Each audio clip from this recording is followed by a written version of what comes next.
going to show you how to complete the AE initial report.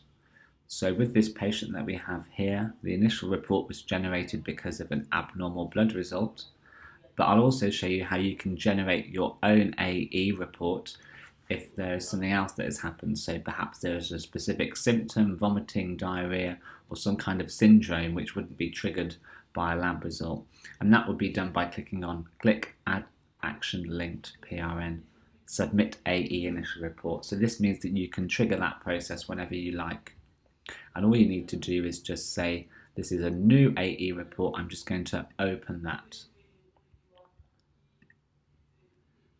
And then you'll see when I go back to the dashboard, I've got two alerts here. One is because of my abnormal blood result, and then another one is one that I've generated. So there's nothing populated in that description yet. So first of all, let me show you how you can fill in this one.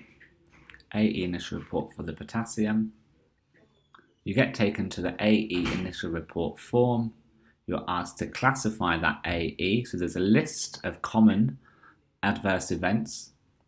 So hypokalemia is in there. You can also have an other. And at the moment, this form shows the patient's treatment regimen, although this is likely to change. And it pre-populated, it tells me which treatment regimen the patient is in. I need to describe the adverse event, so that could just be grade 4 hypokalemia. When I was aware of it, when it actually started, so it might be that perhaps the blood test was sent yesterday, which means that it started yesterday as far as I know, but it took a day for the result to come back. So essentially this would be when the result came back, and this is when the blood test was taken. I need to grade the AE.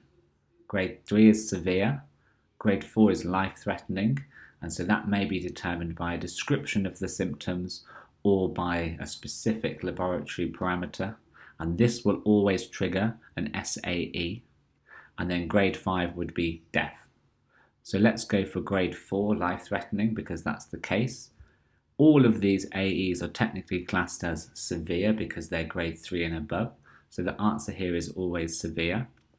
Is the incident related to the patient involvement in the study?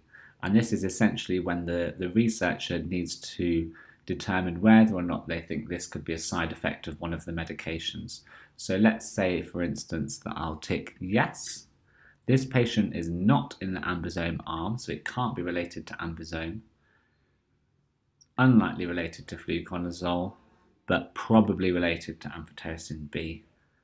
Unlikely related to flucytosine. Details of the last implicated drug, name, dose, route. So I can just say IV amphotericin 50 milligrams given daily for the last 3 days. Date and time of last implicated study medication administered. Let's say I've just given that now. And has a reason other than the specified study drug been identified as the cause of the events? So let's say here possibly yes, and that could be vomiting. So what's the action taken for the treatment of AE? IV fluids and potassium. Monitoring daily of potassium level. It also will ask me, was the AE recurrence of symptoms, and this will trigger a separate CRF, and is the event an SAE? So all grade 4 adverse events are SAEs in this study, so the answer to that is yes.